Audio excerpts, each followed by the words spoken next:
Good morning, or some would say grand rising, grand rising. So, a few people last week asked me, like, wow, Amanda, how did you overcome such trauma in your youth?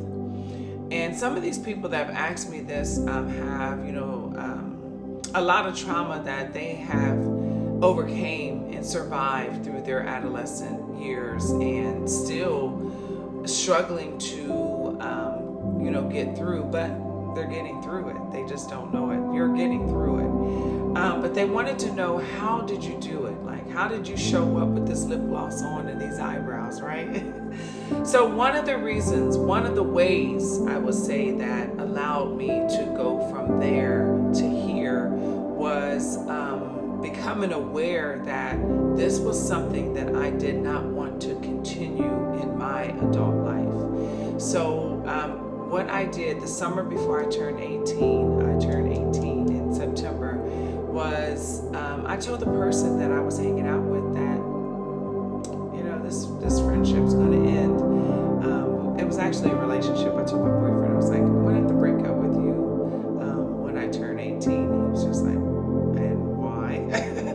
But I knew that, and he's an amazing person, but I knew that I had to change the people, places, and things that was surrounding me in my current life. I needed to change some things that I was practicing at that time, people that I was hanging out with, places that I was going. I needed to change that. So one of the reasons, or one of the ways that you can change those cycles or change those habits that you are practicing is changing your environment, changing the people that are in your environment, changing the places that you go, changing again the practices that you are practicing or that you're doing daily or weekly.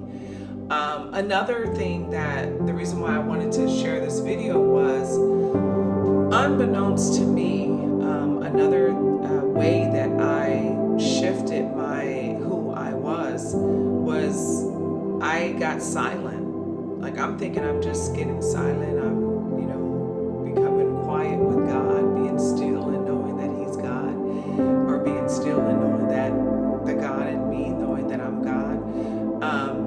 But becoming still, becoming quiet, focusing in on your breath.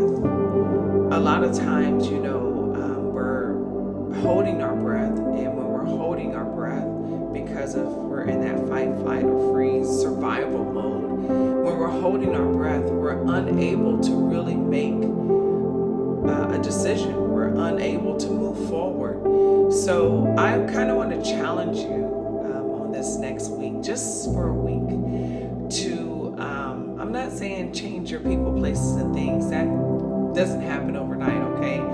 But what you can do that can happen overnight is you can become aware of your breath. Check in with yourself, like, am I breathing? Is my breathing shallow? Is it painful for me to breathe? Am I taking moments out of my day to take some deep breaths and just become aware of your breath? Because your breath, which I sometimes feel is like God there, because it's a gift, because without breath, what is your life? It's nothing. But without that breath, you really cannot make good, sound decisions.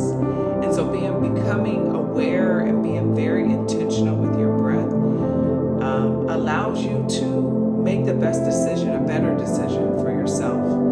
And sometimes I always have to put this disclaimer, and that best decision for yourself hopefully does not bring harm to you or someone else. And that someone else, I always want to say, someone that cannot defend themselves, well, whether it be psychologically, verbally, or physically.